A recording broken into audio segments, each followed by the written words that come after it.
Alright, so welcome back to day 20 of my path to profitability. Today we're up 95 bucks on the day, and most of that was on IINN, and we caught most of that move actually in the pre-market.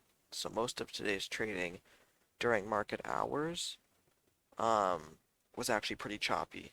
So most of my profit today was in the pre-market. Let's go over that. Um, so INNN, I actually caught this move as it was beginning to gap. So I got onto the computer at around 9:05, so right around here, and I started to see this zooming up my gap scanner. I was looking at FGI at the time, which was up around 20%, right around here. I was looking at KSCP, also up only like 15%, and all of a sudden INNN was up around 30% in a matter of 2-3 minutes. I noticed a small, so we had a high of day at the time at 290, and then we got a little dip down to 280, and then as we're coming back up, because this is a fresh gapper, it has a lot of momentum going into it. People are just starting to pile on as they wake up. I get in right here, 500 shares at 288, and sell a quarter at 308, and then the rest out at 303. And that was like a $90 trade. That ended up being the biggest winner today. Actually, no, it wasn't the biggest winner today. I'll get into that later though.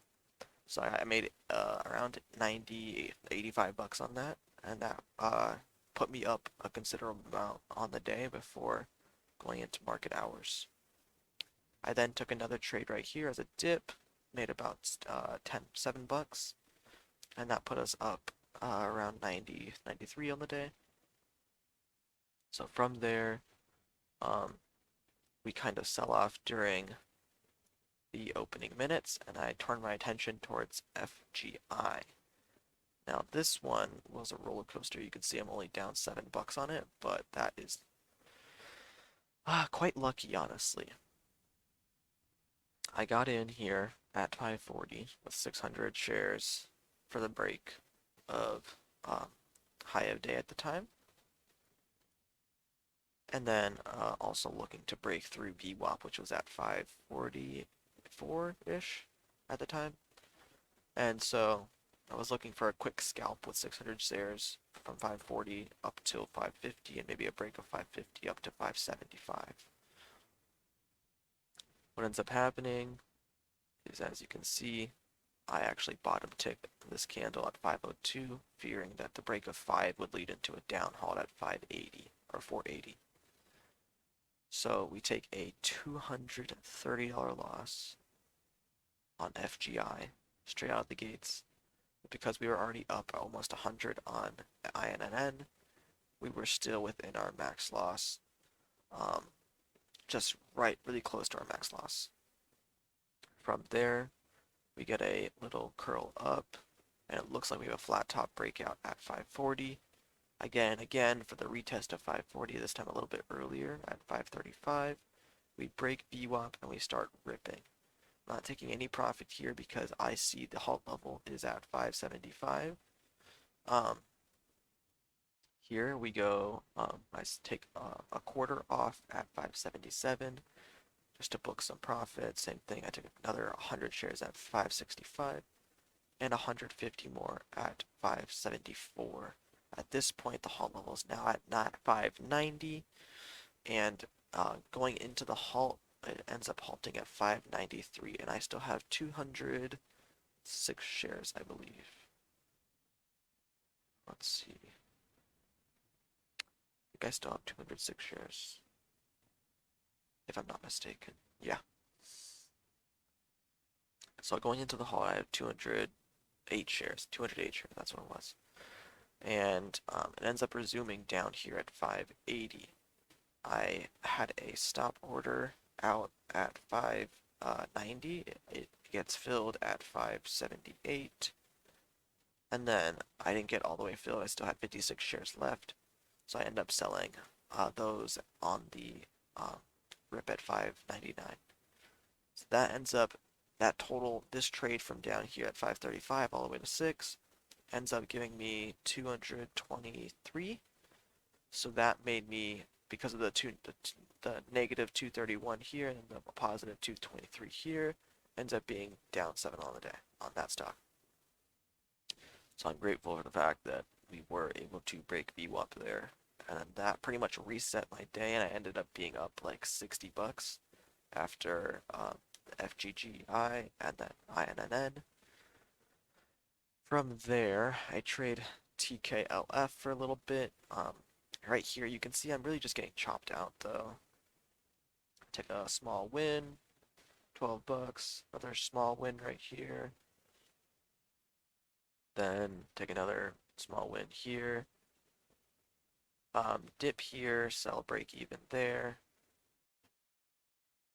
From there, let's see where we, right there. My cat actually jumped onto my keyboard right here and entered this trade for me. So I'm kind of like disregarding this. I did manage it well.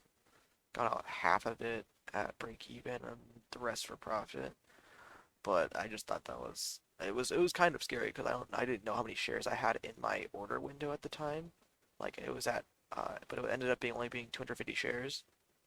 So it was a little bit um scary. But I do have a new cat and he is exploring my desk.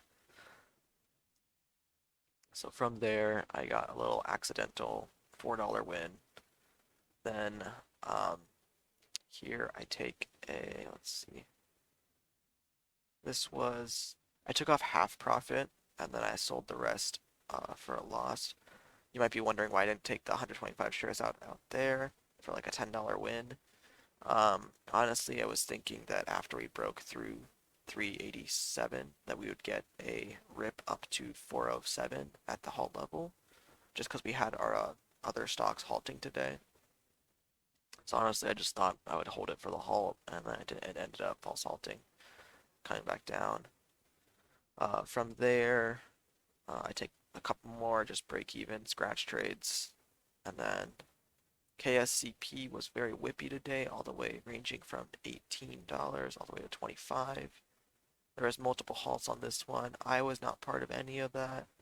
I tried taking a trade here for the break of 2140 and VWAP ends up going south, and I'm down 12 bucks on KSCP. So overall, my actual market trades today were like after opening bell were pretty much just break even, down 7 on FGI, down up 12 on TKLF, and then down 12 on KSCP. So got chopped out today. It's all right. We can come back tomorrow, and we're still up 95 on the day. So I am thankful for that. So I will see you guys all tomorrow on day 21 of this path to profitability, as well as the 1st of February. So we're going to be locking in January as a green month, and we'll see how February goes. Hopefully we can start scaling up to 4,000, 5,000 share, not shares, but 4,000, $5,000 positions. And then in February. So that's my goal for February, is to start scaling up to around $6,000 positions. That would be a really nice goal. Right now we're doing around $3,500 positions, so scaling up another $1,000 to $2,000 isn't completely like out of my scope of comfortability. So I will be doing that in February, hopefully. And here we go. Day 21 is going to be tomorrow, and I'll see you all tomorrow. Bye bye.